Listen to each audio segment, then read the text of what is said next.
Assalamualaikum warahmatullahi wabarakatuh. Kita punya trauma, entah itu fiktif, entah nyata, entah apalah. Kita punya trauma kasus Siti Jenar. Orang yang mendalami la ilaha illallah secara intensif, ya, entah itu disebut kalimat sodo, bosuluk, boseloko, mbah koros pokoknya. Orang yang memahami la ilaha illallah secara intensif, itu pasti menuju ilmu hakikat. Dan menuju ilmu hakikat pasti ngalami hakikat yang khoyali. Ini rungokno tenan iki. Hakikat yang nopo? Khoyali. Dan hakikat yang khoyali ini mulai menipu. Ya, kalau sudah begitu ruwet. Misalnya ngeten nggih. Ketika kula maca nggih diskusi ini utai perdebatannya kali jago mbek Siti Jenar. Saat itu ada Sunan Bonang juga. Kamu sujud pakai apa kali jaga? Ya pakai jasad. Dari Siti Jenar, daging kamu itu hanya onggokan daging, nanti itu jadi bangkai. Dan setelah jadi bangkai itu habis, kamu nanti ditulis Tuhan tidak termasuk yang sujud. Kebuat yang mbok sujud itu sebentar. Mikir kan juga, rugi ke sujud be badok be tangan, jasad tem sebenarnya kuntek. Orang orang sing cerita kowe nak sujud, mergo jasad itu mau sebenarnya jadi bangkai. Lah nek ngono sujud ning hakikat ora usah bathuk, ora usah tangan, ora usah sikil, yo rohem iku lho kon sujud mbek pangeran. Nek sujud mbek fisik ku rugi wong fisik sobanan. Mikir kali. Wong bolak-balik kali Joko mantan wali preman terus jadi debat pusing. Siti Jenar tau belajar tak tau meneng Irak. Sing jelas sing mulang gak satem ora menangi. Wah, ini menjadi perdebatan. Sehingga keyakinannya kayak Siti Jenar, la ilaha illallah itu ya wahdatul wujud itu, innalillahi wa inna ilaihi.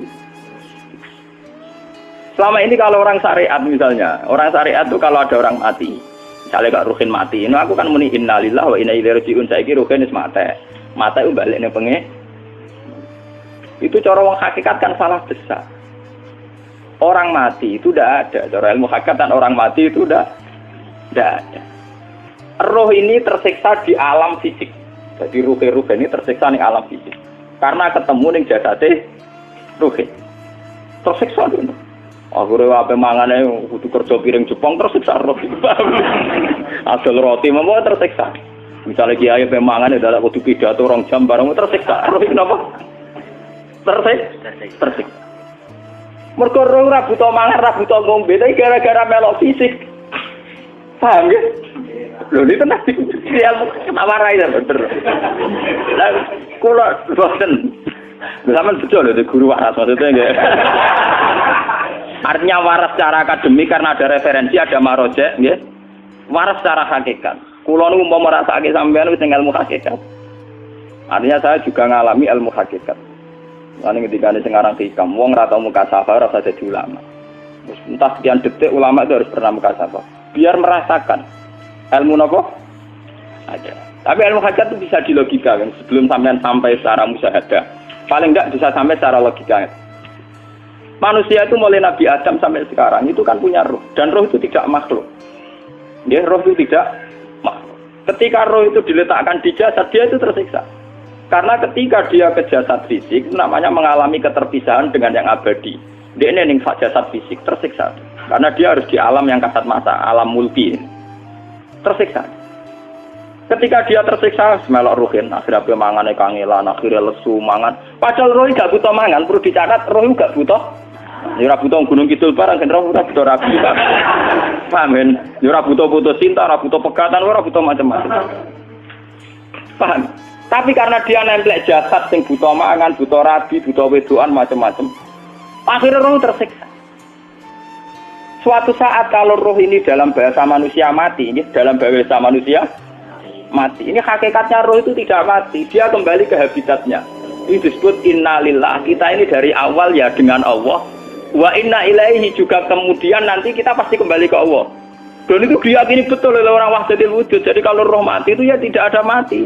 Roh sekarang itu kembali karena sudah lama mengalami keterpisahan mergo melok fisik-fisik dan ono kerja dasinan. Ono nggo proposal lan ruwet to roh ku melok. Paham itu? Kita di roh ku napa melok ruwet. Lah roh ya tersiksa aku ora butuh mangan, ora butuh proposal bocah ngalor. Itu tersiksa. Makanya dalam cerita-cerita Jalaluddin Rumi yang otentik di kitab-kitab begitu. Ketika beliau mau meninggal, muridnya itu nangis. Dari Jalaluddin Rumi, kamu jangan nangisi saya ini mau pesta, saya ini mau pesta perkawinan. Kamu tidak merasakan penyesalan saya ini lama menyesal karena harus hidup bersama kamu. Terus saya ini tersiksa karena ngalami alam yang rusak, yang fana. Alam yang fana. Harusnya roh saya itu di alam abadi, bukan di sini. Maka jangan tangisi kematian saya. Kematian saya adalah kembalinya roh ke habitatnya. Semenjak itu kematian dianggap malam perkawinan karena roh kembali. Walhasil ngono iku cara ilmu tasawuf bahasa Arab jenenge wahdatul wujud, kena Jawa Yogya Solo keadaan niku jenenge manunggaling kawula. Mergo sing rawan ngono rugen lho, Pak. Nek tak terangno detail. Dadi bathuk mesti iki buku sujud kan niku sampeyan ilang. Dadi seksine ora ono cara teorine sinten Siti? Rugi kowe. Bukan sedari ya gendor. Tak kali coba mantan preman jak debat terus ora ngono mbok terus tak pateni kowe. Lah debat iki biar ra iso. Premane kumat. Ya ta preman jak debat ilmi. Ngono ku model. Kali Joko yo ora salah, dhisik sing dina Umar nggih ngoten. Soal Umar sahabat top, lha sik debat atau milih patenane ya Rasulullah. Gak iso dene ilmiah. Mantar preman pasar rukat terus jadi sahabat top. Debat yang milih mate. Ada wonten cerita wong Yahudi njaluk keputusan Nabi. Bareng wis diputusno Nabi cek mamang. Ndak tenang keputusane ngono dalam sengketa duniawi. Bariku takok ya Ali. Ya Ali, aku mau sowan ning Nabi Muhammad. Dikai keputusan Nabi mamang cara kowe pilih. Sampai Ali dikai keputusan persis kanjeng Nabi. Cek mamang neh takok Umar. Takok Umar aku mau sing Muhammad, ning Ali dikai keputusan kok mamang, Mar. Cara kowe piye? Urusan dunya. Enteni itu. Entah dia melepuh buat apa? Uang diputus Nabi ora marah. Buat mati. Awe. Mereka mantan apa? Cara mantan intelektual kan ya wajar wong Yahudi kok percaya Nabi. Kan bareng cara Ali wis gak percaya wis kandhane. Ora muni cara Ali tenan. Lah ora bapatene. Ya wajar wong Yahudi kok percaya Nabi, nak percaya ora situ Yahudi Muslim. Lah Ali situ Gus Dur. Lah Gus Dur beda piye tenang. Ali nyen ngoten watake ngoten. Nasibe padha. Ali itu ilmuwan yang jadi presiden gak sukses, yang niru Gus Dur. Mergo ning dinggo negara wong pinter mimpin ra sukses, wong pinter gampang maklumi. Lah misalnya kita dadi kiai wong pinter. Pak Yai santrine pacaran. Maksud jangan ana cerita besok. Wah, ruwet. Terus malah dalil dinalina subuh syahwat minan. Piye padha tanpa pelaturan. Paham ya? Ruwet lho. Mulane aja geman, iki kiai pinter teman-teman aja geman. Sing biasa wae ana syariate sithik-sithik. Sing gamane ana santri pacaran tersinggung, ana santri nakal tersinggung, sing ana rasane lha donya ana napa? Nek meguru kula nu urusan ilmu semi hakikat. Mulane mon nggih.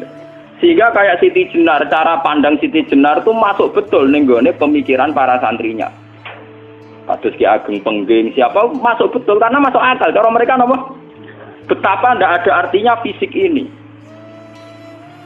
Nah, kalau semua fisik ini tidak ada artinya, kemudian yang ada artinya itu roh, perjalanan apa? Perjalanan roh, sehingga diartikan inna lillah wa inna ilaihi raji'un. Inna sholati wa nusuki wa mahyaya wa mamati ku lillah. Lah kemudian sekarang sampean tak tanya misalnya, ini latihan ilmu hakikat. Wa mahyaya lan penguripan ingsun. Kalau ingsun itu artinya fisik atau jasad, itu keliru besar karena jasad tidak pernah hidup. Yang hidup itu roh. Paham ya? Sekarang artinya wama mati itu apa? Kematian ingsun. Kalau roh itu tidak pernah mati, berarti kematian roh adalah keterpisahan dengan yang agung atau yang abadi. Dan semuanya itu lillahi rabbil alamin. Sehingga mereka mengatakan kematian itu satu pesta. Mulane kados Bilal ditakoki, ya Bilal, ketika murid-muridnya nangis bergape mati, Bilal ge seneng ae. Godan nalqal ahibbah Muhammad dan wa hisbah. Ya anak mati malah seneng loh ketemu kekasihku. Sebab itu kematian tidak pernah jadi problem bagi mereka sing soleh. sing menembus ilmu hakikat. Paham? Tapi ilmu hakikat kayak ini itu yang diyakini Siti Jenar, diyakini Jalaluddin Rumi, diyakini para wali-wali wahdatul wujud. Dulu Syekh Husain Sinten Al-Halal. Itu kemudian melahirkan prahara syariat. Prahara apa? Syariat. Sebab itu Wali Songo, oke Siti Jenar benar dalam filosofinya, tapi harus dibunuh. Karena menjadi prahara syariat. Sama dengan yang dikatakan Nabi itu benar, tapi menjadi prahara syariat. Akhirnya disomasi oleh Umar radhiyallahu anhu. Jadi sebetulnya sama, pola-pola ceritanya sama. Intinya sebuah ilmu hakikat harus dikawal napa? Syariat. Nggih kula bolak-balik, contoh paling gampang wit pisang. Wong nak mangan gedang kulitnya tetap dibuang. Tapi umpama gedang dari awal ora usah kulit, ra sido dadi gedang. Paham nggih? Meskipun kon ape dipangan ya dibuang. Tapi kita tidak bisa membayangkan pisang dari awal tanpa napa? Mbah kekeringan, mbah bosok, mbah ra sido dadi napa? Pisang. Terus pentingnya syariat lagi begini, malah penting ngaji wali-wali syariat yang pinter kados Sunan Kudus, kados Sunan Bonang. Andai kan tidak ada syariat itu dunia pun mesti rusak. Contoh paling gampang masalah pornografi, porno aksi. Jadi jenengan aja omongi ngono ibu ngakak-ngakak deh. Dari pangeran wis pirsa, kowe nek klambi pangeran ora tentu ora ya ora usah klambenan. Wong ora ana gunane. Kalau yang paling penting tuh nazarullah, kenapa kowe klambenan barang? Wong kowe klambenan ora pangeran tetep pirsa. Nyatane si Jenar nak mulang nggih coba klambenan nah intine napa? Dinya ada nambah jenengan pun. Nah kowe percaya kabeh nazarullah ora usah napa? Klambenan. Tetapi teori ora usah klambenan iki dienggo tenan. Mulane nek pas do wiridan aliran sesat ciri utama. Kira klambenan tenan. Lah ruwet to. Lho iki tenan iki cerita. Iki pentingnya ngaji nggih. Ben sampean ngerti variasi riwayat kemudian kita orang syariat harus kayak apa, kemudian kenapa menjadi aliran wahdatil wujud. Lah terus kita ini ya, kita ini kan orang syariat. Memang kalau manung syariat itu akeh kok sampean-sampean siji mesti ra kramat. Modele ora ada duwe bingung, rumet. Urip wong syariat lho apa? Dineng bojo wedi, dineng tangga wedi, pengaruhe menurun. Pancen orang syariat itu banyak kriminal tauhidnya itu memang jelas. Malah kiai-kiai fikih nak ketemu kiai-kiai sing setengah jaza wedi mergo iso nebak atine. Ndekne meriang lho. Sing kiai ra tau salat keramat padahal ngambungan wong. Sumudina salat 4 waktu kok ora tau keramat. Wong ape buah utang tanggane iku keramat apane? Sing kono ngawur-ngawur sowan pirang. Meriang mulai syariat ngadepi wong hakikat napa? Mulane jogeman dadi wong syariat sing ngene iku bahaya. Nah kula mboten ngarah. Sampai dadi wong syariat sing ra keramat. Bahaya sekali itu bagi perjalanan agama. Kalau sering ketemu kiai-kiai yang terkenal keramat di Juwaduk tiang-tiang hakikat. Si tantang kanca-kanca kalau wani, nah tantang aku tetap rawani kok. Mikir deh. Karena orang yang sama-sama ke jalur hakikat tetap punya alamat, tetap wonten simahum fi wujuhi min asaris sujud. Cara pandangnya mesti sama. Lalu kalau nanti ketemu murid, ya artinya yang ikut aliran Siti Jenar, dia ada sholat, ada apa, hidup di satu tempat gitu. Padahal dia bisa baca ihya. Dulu pernah mondok di Mekah, pernah di Irak. Itu ya meresahkan para kiai. Kemudian sebagian mereka minta saya suruh ketemu. Ya walhasil kalau ketemu pertama gitu. Jenengan Gus Ba, tapi zaman Rasulullah itu pernah tak arani muka sapa. Nggih biasa mawon. Kula ora usah kenal jenengan nggih kenal. Dadi kula nggih biasa mawon. Lalu pernah ngajari ajaran nih. Saya Gus ning donya tak enteni mau turu ngenteni mati ngono Gus kok repot. Ijaban kula terus ya. Sampai jare wong hakikat wong ngenteni mati barang. Ya mati yo saiki iku. Ora usah ngenteni saiki padha-padha wis napa? Wis mati. Ya saiki wis padha-padha wis urip. Wis padha kabeh. Nah cara ilmu hakikat kan terus sama semua. Napa? Sama semua. Tadi makanya itu tadi. Kalau baleni malagi, logika hakikat itu begitu ya. Roh itu ditiupkan oleh Tuhan ke kita. Kemudian roh karena ikut alam fisik, alam jasad, roh ngalami yang kita alami. Nggih. Ketika roh ngalami yang kita alami, dia tersiksa. Nah, ketika roh sudah terpisah dari jasad yang mengekang, yang memenjara ini, dia senang terus kembali ke Tuhan. Ini disebut inna lillahi wa inna ilaihi. Lah jasad ini kemudian menurut ilmu hakikat enggak ada gunanya sama sekali total. hilang ditelan tanah. Lah kalau begitu jasad iki nak mbok agul-agulan, Gusti bathuk kula tak nggo sujud tangan kula ndi buktine tangan wis ra ono. Bathuk wis ora. Mulane dari Siti Jenar, hanya wali bodoh kayak kalian yang punya ajaran bodoh begitu. Malah rasupan terus. Mulane Sunan Kalijaga semangat kon mateni mergo tambah omongane glodro ndi.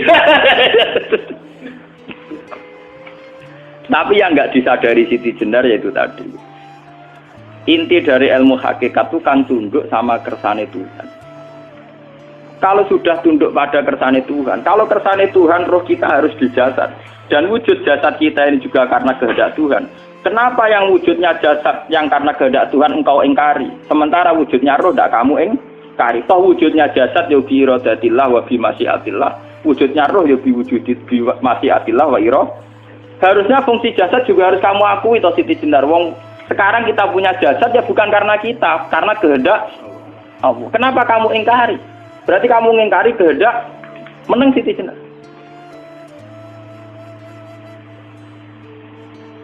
Makanya hakikat yang pertama Semi itu pasti khayal. Lah Siti Jenar itu hakikatnya baru yang sampai khayal itu. Sehingga dia tersesat. Sebetulnya kalau sudah hakikat beneran itu tidak perlu khayal begitu. Artinya tidak perlu khayal jasad kita sing senajan ora ana gunane ini. Tetap piye wae wujudnya karena kehendak Allah. Juga kita harus terima. Apapun kekurangannya, apapun kenaifannya, ironisnya harus kita terima. Ini sebagai bentuk penerimaan kita pada masyiatil.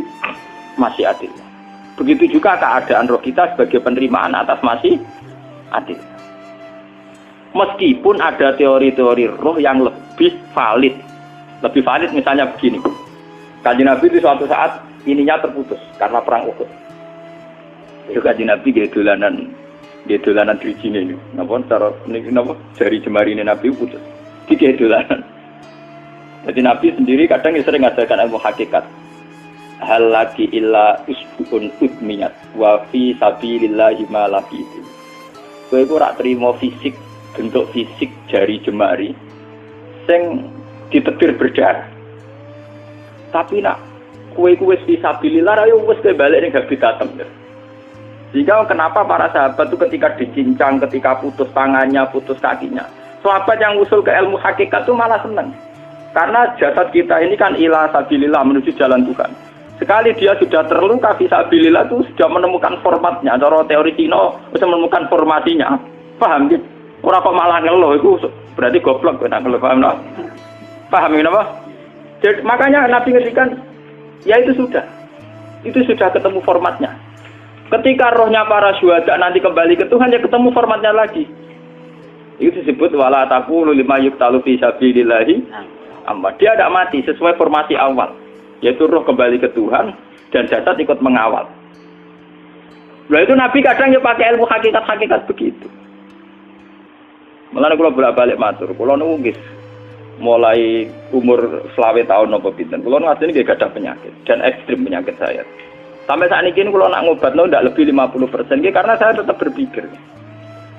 Misalnya cara syariat kan berobat, tapi cara hakikat apa betul keberadaan saya di alam ini penting? Sehingga aku kepengen urip tak bela-belani ngantekan atusan juta. Jangan-jangan penting mati ikuti bang uripku. Lah nak ngono lha apa tak bela-belani? Entek atusan juta.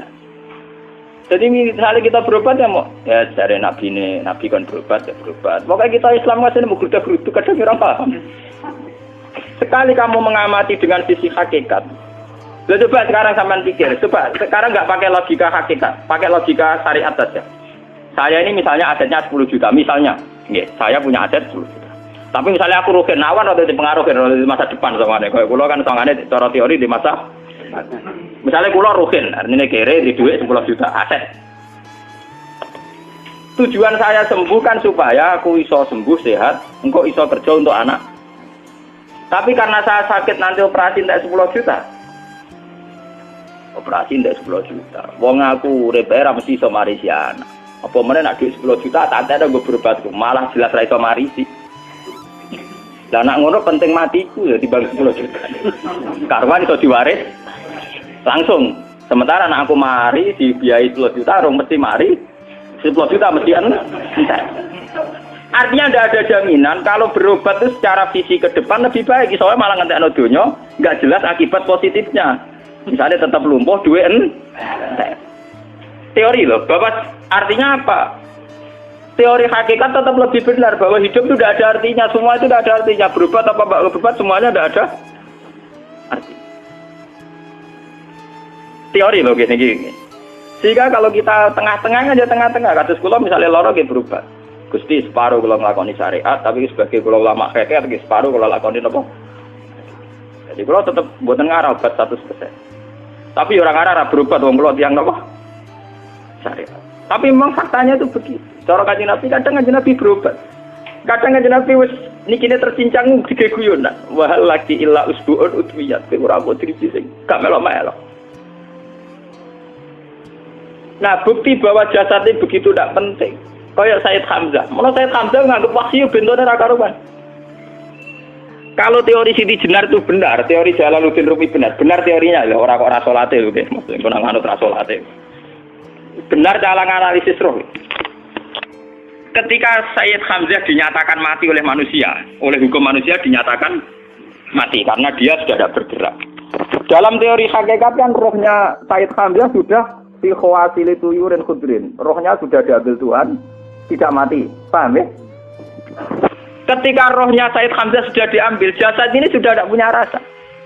Sekarang secara syariat kasat mata kita tahu, wong jasad nak diinfus, di sayat-sayat dioperasi ora kroso. Apa meneh saiki ruhe wis bisa. Lah ya jasad itu cek gampange, dioperasi dibius saja terus tidak kerasa. Apalagi rohnya sudah diambil. Lah saiki bayangkan. Ketika Sayyid Hamzah itu sudah di atas. Niku kira-kira delok wahsi ra wong bentuk. Lho wong kok baca igabus. Ketika jasad benar-benar tidak penting, kemudian jasadnya Sayyid Hamzah kan dicincang oleh wahsi. Ketika rohnya sudah diambil kan Hamzah tidak merasakan. Berarti Sayyid Hamzah guyu-guyu wahsi. Wahsi cek bentuk nih gabus dicincang. Paham ya? Lho niki tenan. Artinya ketika pandangan manusia iba kepada Sayyid Hamzah karena dicincang, dimutilasi oleh wahsi. Wahsi tidak ngalami Pak Sinten, Sayyid Hamzah tidak ngalami apa-apa karena rohnya sudah bersama Tuhan. Dan iso wae Sayyid Hamzah malah guyu-guyu wahsi. Cek goblok gabus kok dicincang. Lah nak ngono rak mirip, makanya dalam hal ini itu dalam teori roh itu sebetulnya Siti Jenar tidak sesat dalam teori roh. Tapi jangan katakan itu penemuannya Siti Jenar. Siti Jenar itu terlambat. Sebelum itu ada Husain Al-Khallas, sebelum itu ada Jalaluddin Rumi, sebelum itu juga ada sahabat, ada nabi. Cuma cara aplikasinya Siti Jenar melenceng. Jadi jangan katakan kok tak kampus-kampus. Itu pendapat Siti Jenar itu malah goblok meneng. Siti Jenar itu sanut, paham nggih maksud apa? Wis anut. Nah, teori yang sama terjadi pada Yesus Kristus. Ketika Yesus misalnya secara lahir dicincang, dimutilasi, diapakan oleh orang Yahudi. Sebetulnya rohnya dia sudah bersama Tuhan, kembali ke Tuhan Bapa, nah cara Kristen. Nah cara Islam ya balik ning pangeran. Andaikan itu iya, itu ya tidak ada masalah karena hakikatnya dia tidak dicincang, tidak dibunuh. Andaikan iya, tentu menurut Islam yang dibunuh Yudas atau siapa itu yang masuk bialah.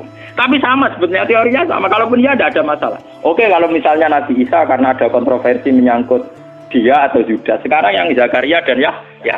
Zakaria itu dicincang betul oleh orang Yahudi, matinya dimutilasi. Tapi dia tidak apa-apa.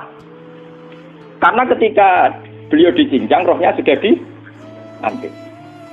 Ini rungono tenan kan. Ben kira untuk kendel mati paham kan ya. Dadi maksudnya niku kula ajari nak mati itu tidak problem ya. Niki kalau urip mati lho. Nah ini bersamaan paham ya.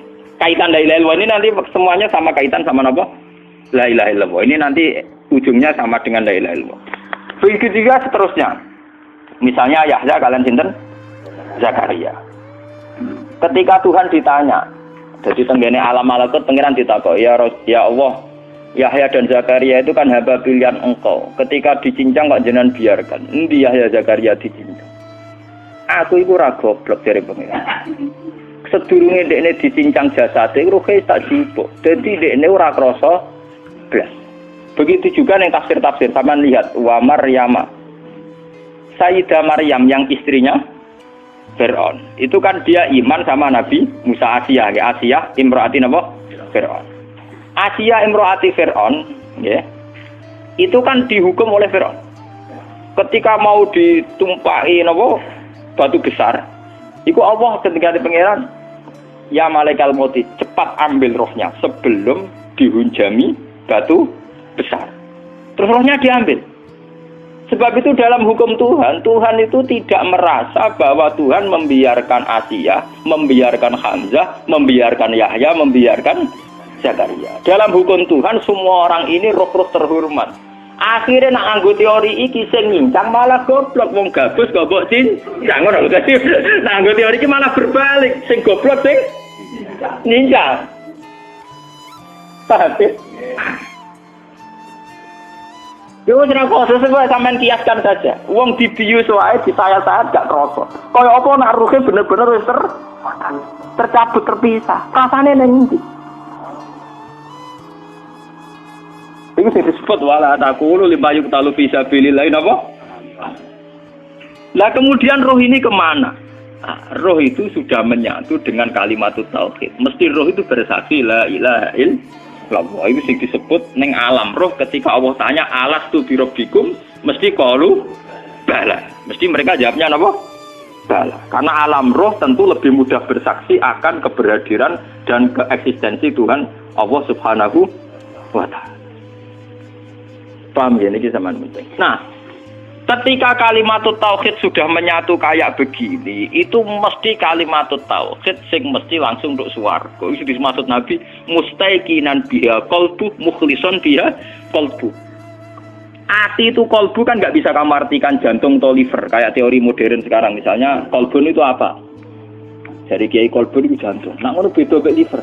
Lah nak liver apa kabidun niku akal-akalan aja padha ora paham. Bahasa kolbun, fikrun, aklun itu sesuatu yang misteri. Lah, roh ini kemudian dengan kalimat tauhid sudah menyatu disebut mukhlishon biha kolbu. Ada tingkat kemurnian hubungan roh dengan kalimat tauhid. Lah kalau begitu pasti dakhalal jannah. Karena tidak mungkin kalimat tauhid kok di neraka. Lah ini ngomong masalah-masalah hakikat. Wong sing gak tahu petualangan hakikat, momene sing sering bingung bakas duit, bayar kredit, utang jatuh tempo. Ora usah melok mikir, utek wis entek go mikir duit.